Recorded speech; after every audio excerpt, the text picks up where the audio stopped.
The Onyx Doctrine, a treatise on the theology and practice of a modern theistic Satanism. 1.0 Introduction, an examination of the Onyx Bible. This treatise provides a systematic analysis of the theological, mythological, and practical framework of a specific branch of theistic Satanism, as articulated in the collection of manuscripts known as the Onyx Bible of Theistic Satanism. Within the diverse and often misunderstood landscape of modern alternative spiritualities, this work presents a cohesive, albeit highly personal, religious system. The purpose of this treatise is to present these complex ideas in a clear, structured, and scholarly format, drawing exclusively from the source text to illuminate the core tenets of what can be termed the Onyx Doctrine. The Onyx Bible defines theistic Satanism as a belief system centered on a real existent deity, while acknowledging significant divergence among adherents regarding the nature of that deity. The source material outlines several interpretations. Some view the deity as the self, an apotheosis of the individual's highest potential. Others debate whether this divine force is internal or external to the individual, or perhaps both simultaneously. A further division exists between those who see Lord Satan as an intervening deity, and those who view him as a non-intervening object of devotion, worthy of love for his sheer otherness. A key theological position presented is a reversal of classical Gnosticism, wherein some Satanists identify the Christian God as a lesser creator, the demiurge, while viewing Satan as the good intelligent principle who exists separate from the flawed material creation. The author clarifies that the Onyx Bible stands as an expression of theistic Satanism, not a definitive or universally accepted canon. Its author, writing under the pseudonym Site 23 Geist, explicitly states that there will be many individual Satanists who will disagree with every word written here. Described as the author's Magnum Opus, the work is offered from one individual Satanist to another as a collection of theses to be considered or debated. It is not dogma, but a personal synthesis intended for reflection. The core symbolism of the Onyx Bible provides a key to its philosophy. The onyx stone represents stability amidst change. This is paired with the descending pentagram, which signifies an embrace of change and the descent of spirit to earth. Enclosed within the pentagram is an inverse oval, representing both the onyx stone and the fifth element, spirit. This symbol encapsulates a central unifying thread in the Onyx Doctrine, the sanctification of the material plane, from Satan's title as King of the World, Rex Mundus, to the devotional embodiment of prayer in spiritual practice. This introduction has established the text's context and core symbolism. We now turn to the foundational theological principles that underpin the entire system. 2.0 Foundational Theology, the nature of the divine and the cosmos. A clear theology is strategically vital to any religious system, providing the metaphysical scaffolding upon which all myths, ethics, and practices are built. This section deconstructs the core tenets of the Onyx Doctrine's understanding of God, Satan, and the structure of the universe, moving from the character of its central deity to the cosmic scale of its creation narrative, the nature of Lord Satan. The Onyx Doctrine presents a figure of Lord Satan that stands in stark opposition to traditional Abrahamic portrayals. He is not the embodiment of evil, but rather the slandered one, a title that reframes him as a victim of cosmic deceit. He is also identified as the King of the World, Rex Mundus, a sovereign ruler of the material plane, not a malevolent tempter. Central to this theology is the concept of Satan as the adversarial spirit of nature. This is not an anthropomorphic deity driven by personal whims, but an impersonal intelligence that embodies the fundamental dialectic of the universe. Satan represents the opposing forces of chaos, entropy, and order, stasis. This dynamic equilibrium is what drives evolution, adaptation, and the very sustenance of the cosmos. The individual Satanist, in this view, is also an adversarial spirit who must master the natural forces within and without to survive and thrive. The primordial pantheon and cosmology. The creation myth, detailed into the Book of Origin, provides a rich cosmological framework. The narrative begins not with a singular male creator, but with the primordial existence of the great cosmic mother of all, whose secret name is Mu. Through a process of parthenogenesis, she gives birth to Lord Satan. In union with the four goddesses of the elements, Lord Satan then begets the manifest universe. Each union creates a fundamental component of the cosmos, as detailed below. Goddess name, element, cosmic creation, Mur, fire, the whole of space, Murat, air, the unfolding of time, Murataz, water, the sum total of all proto-matter, Muratazaras, earth, the sum total of all matter. Throughout this process, the great cosmic mother acts as the midwife, making each elemental creation infinite. She then delivers a key prophecy that the divine pantheon would eventually find joy in the company of an intelligent species on a planet called Terra, Earth, and that this species, humanity, would in turn delight in the knowledge of the gods. This creation story establishes a divine order with Satan at its center, setting the stage for the central myth that explains his current alienated relationship with humanity. 3.0 The core mythology, the great slander, and the path to Gnosis. Mythology is the narrative heart of religion, shaping identity, explaining suffering, and defining ultimate purpose. This section will explicate the central cosmogonic and soteriological narrative of the Onyx Doctrine, which reframes cosmic history to explain the current state of the world and define the Satanist's fundamental struggle and objective, the age of Satan and the usurper's deceit. According to the second book of Origin, there was a primordial time when Lord Satan, the wisest of the gods, was loved and respected. However, a jealous god, envious of Satan's prestige, enchanted him into a deep slumber with a sweet song. This usurper god then seized his opportunity. He stole as much of Satan's wisdom as he could, and descended to earth before the now awakened Satan could. To secure his dominion over the newly established human race, the usurper slandered Satan, falsely portraying him as an evil entity. The text explicitly identifies the religions founded by this usurper god as Judaism, Christianity, and Islam. This narrative functions as a potent theodicy, explaining the existence of a hostile world and validating the Satanists' adversarial stance by reframing it as a righteous rebellion against a cosmic injustice. Humanity, filled with fear, swore allegiance to the usurper and came to see Satan as a demon presiding over forbidden knowledge. The Trident, the threefold path to rediscovery. To resolve the soteriological problem created by the great slander, the doctrine posits a threefold path of Gnosis, metaphorically embodied by a trident. Alienated from humanity, Lord Satan plunged this trident into the earth, establishing three distinct paths by which individuals of strong character could seek him out and rediscover the truth. Fascination with evil. This is a path for those initially attracted to the dark aesthetics associated with the slandered image of Satan. While some become lost in superficial trappings, others move beyond the veil of horror to recognize the true, non-evil nature of their object of devotion. Practice of magic. This path attracts those drawn to esoteric mysteries. The determined practitioner successfully penetrates the arcane arts, tearing away Satan's fearful mask to reveal the comely countenance of the Lord. Rejection of religion. This path is for those who reject the religions of the usurper god. While some become fanatical atheists, others discover a natural yearning for a deity that is other. In their search, they find that the evil one was in fact the hidden one, Lord Satan himself. The eschatology of the three ages. The Onyx doctrine presents a distinct eschatological timeline divided into three ages, which contextualizes cosmic history from its beginning to its prophesied end. 1. The Age of Satan. This was the primordial era before the slander, from the moment of Lord Satan's birth until he was enchanted into slumber. During this time, Lord Satan was at his zenith of prestige and power. 2. The Age of Love. This is the current era, which began when Lord Satan awoke and was rejected by a deceived humanity. It is characterized by the slow, gradual re-establishment of love between the human and the divine, as divine knowledge is rediscovered by degrees. 3. The Age of Dissolution. This is the prophesied future era. During this time, the usurper god and other vengeful entities, exhausted by their constant conflict, will fade away.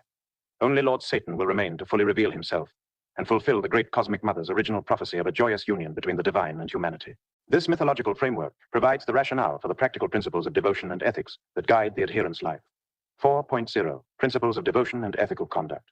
A belief system is ultimately defined not by its cosmology and myths alone, but by the prescribed ways of living and worship that translate belief into action. This section codifies the core devotional tenets and ethical frameworks presented throughout the Onyx Bible, which collectively form the practical and moral compass for the adherent. The centrality of agape, love for the divine.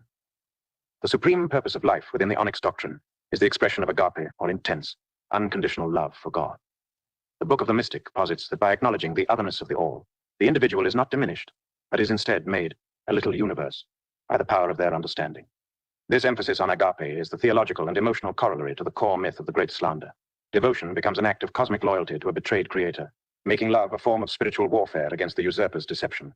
This stance is further articulated in the 5 theses of devotion to Lord Satan. Key points include the understanding that Lord Satan existed as an object of devotion long before his enemies slandered him, that the Satanist acts as an adversary to Satan's enemies, and that the ecstasy of loving the Lord God Satan is an overwhelming and beautiful experience that defines the purpose of existence, the nature of satanic prayer. The doctrine's approach to prayer, detailed in the text, How to Pray, is a stark departure from the supplicatory models of Abrahamic religions. It explicitly rejects any form of begging, groveling, or summoning a deity as if commanding a lesser spirit. The Satanist does not plead for mercy, as the concept of original sin is rejected, nor do they make public displays of piety for egotistical reasons. Prayer is an intimate internal act of affirmation witnessed only by the self. Its essence is distilled into 4 simple but profound words, designated as the 4 words, great and holy. God, I love you. This phrase encapsulates the entirety of the devotional act, a direct, unconditional, and personal expression of love for the divine. Core doctrines and maxims. The ethical system is built upon a foundation of personal responsibility, respect, and pragmatic morality. The 11 satanic rules of the earth codify principles such as treating equals with respect, being tactful, honoring sexual rebuttal without coercion, and acknowledging that necessity is the only true morality. This framework is supported by the 5 pillars of Satanism, which outline the core virtues to be cultivated: compassion, understanding the causes of behavior rather than just judging the symptoms; forgiveness, accepting that people make mistakes and are entitled to try again; nonviolence, cultivating a non-reactive mind characterized by objectivity; self-restraint, the art of creating sufficient time between a stimulus and one's response; strength, the willpower required to cultivate the other 4 pillars; the tree of love, a Kabbalistic framework for devotion. The Onyx doctrine performs a hermeneutical reinterpretation of the Kabbalistic tree of life, reframing it as a tree of love that serves as a map of consciousness for a lover of God. This system deconstructs the central devotional statement, I love you, God, into a series of 10 foundational affirmations, each corresponding to a sephirot on the tree, Sephirot affirmation concept. Kita, God exists. Hokmah, I exist. Binah, love exists. Hesed, wheels. Love is clarity. Gebura, creation. Love is power. Tiferet, liberation, salvation. Love for the deity is at the heart of the human. Netzach, beauty. Love is beautiful. Hod, splendor. I speak the words. I love you, God. Yesod, foundation. Love is integrated into the spontaneous. Malkut. Love is the basis of my earthly existence. This framework provides a meditative tool for reinforcing the core tenets of faith and recentering the individual in their devotional purpose. Having established these abstract principles, we now move to the concrete spiritual practices designed to manifest them in the adherent's life. 5.0 Applied Gnosis. Systems of spiritual practice. The practical application of spiritual principles is what turns a philosophy into a lived, embodied path. This section details the specific systems of satanic yoga and satanic healing described in the source material, which provide tangible methods for integrating the Onyx doctrine into one's physical and spiritual well-being. Satanic yoga, the path of physical devotion. Satanic yoga is defined as a very soft form of hatha yoga, where every posture is a prayer. Its devotional nature is rooted in the belief that physicality itself is sacred to Lord Satan.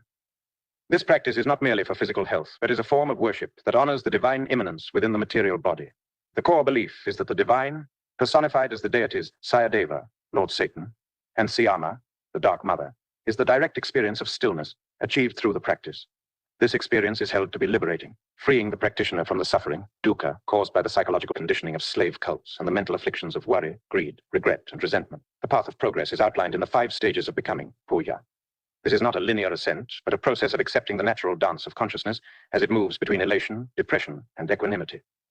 By observing this dance without attachment, the practitioner enters a state of enlightened indifference, which is said to be the realm where Lord Satan abides. Satanic healing, a system of initiatory self-empowerment.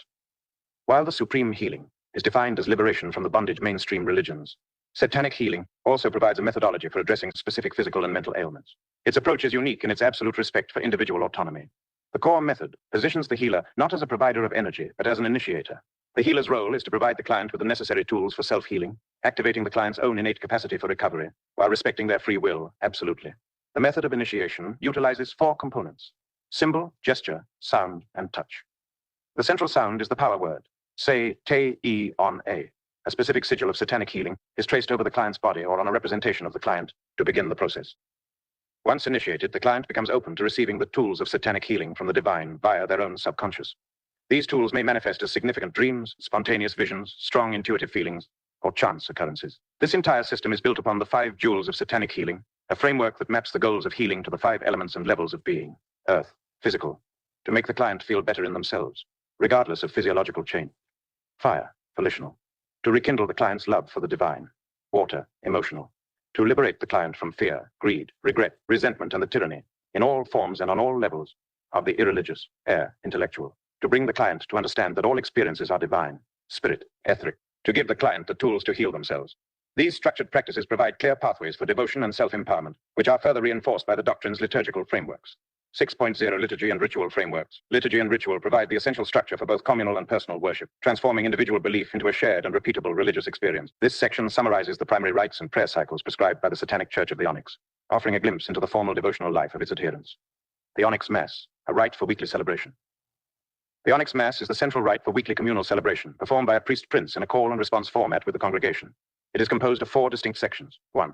The opening, an invocation of Lord Satan, welcoming him into the temple. The congregation responds, "We love thee, Lord Satan, come unto us, be welcome in our midst." 2. The offering, the priest offers an elixir and cakes of light to Lord Satan, which are then shared with the congregation in a form of communion to celebrate the divine presence in the material world. 3. The repudiation, a formal repudiation of Lord Satan's enemies. This section gives formal communal expression to the thesis that I am the adversary of his enemies. The congregation affirms, "We repudiate those who are against thee, Lord Satan." 4. The blessing. The service concludes with a communal prayer and a final blessing from the priest, charging the congregation to carry their devotion out into the world. The 5 stations of daily prayer. To maintain a constant state of devotion, the doctrine prescribes a daily prayer cycle consisting of 5 stations. Each station has a specific prayer or phrase to be recited at a particular time of day. Upon rising, the satanic rosary is recited, "Hail, Dark Mother, blessed art thou amongst witches ethereal, for thou hast borne me across the dread abyss. Blessed are the fruits of thy womb." Satan, love, dissolution. 11 a.m. Satan was the Lord before his enemies called him by that name. Noon. Before the one radiance of beauty, I offer these 4 intended words. I love you, God. Sunset. The prayer to the Lord is recited. Lord Satan, in the midst of matter, thou art the world, innocent, amoral. United are we, thy people who know ourselves to be thy lovers, to love thee our single purpose, our one, true, and undivided will. Upon retiring, the Satan prayer is recited. Darkness is thy light, O Lord. Thou art greater than my life, thou hast absorbed. The rite of the satanic circle. This rite serves as a foundational component for other rituals, such as weddings and blessings. It involves establishing a sacred space through a sequence of invocations. Key components include the 6 affirmations. The practitioner faces the 4 cardinal directions, plus spirit, upward, and the chthonic realm, downward, reciting a specific affirmation for each while holding the corresponding elemental weapon, wand, dagger, chalice, the 6 vibrations. A series of vibrational words are chanted for each of the 6 directions, corresponding to the names of the primordial deities: Mur, south; Mura, east; Murataz, west; Muratazaras, north; Mu, spirit; and Setai on a, chthonic. This rite formally casts and charges a circle, creating the sanctified environment necessary for more elaborate ceremonial work. 7.0 Conclusion. The Onyx Doctrine in Context. This treatise has systematically examined the tenets of a unique form of modern theistic Satanism, as presented in the Onyx Bible. The Onyx Doctrine articulates a devotional, life-affirming religion centered on a recontextualized creator deity, Lord Satan, who is understood not as an evil entity, but as a slandered one. Through a complex mythology, a detailed theology, and a structured system of practice, it offers a complete spiritual path for its adherents. Several key differentiators set this path apart within the broader landscape of alternative spirituality. Its foremost principle is the supreme importance of agape, unconditional love for the divine, placing devotional ecstasy above the acquisition of personal power often associated with other left-hand paths. The intricate mythology of a usurper god provides a compelling narrative that reframes mainstream religions as antagonists, thereby solidifying the Satanist's identity. A central, unifying thread in the Onyx Doctrine is the sanctification of the material plane, from Satan's title as King of the World, Rex Mundis, to the devotional embodiment of prayer in satanic yoga. Its practical systems emphasize self-empowerment and liberation from psychological conditioning, creating a structured yet deeply individualistic approach to worship. Ultimately, the Onyx Bible should be viewed not as unassailable dogma, but as what its author intended, a collection of theses offered from one individual to another.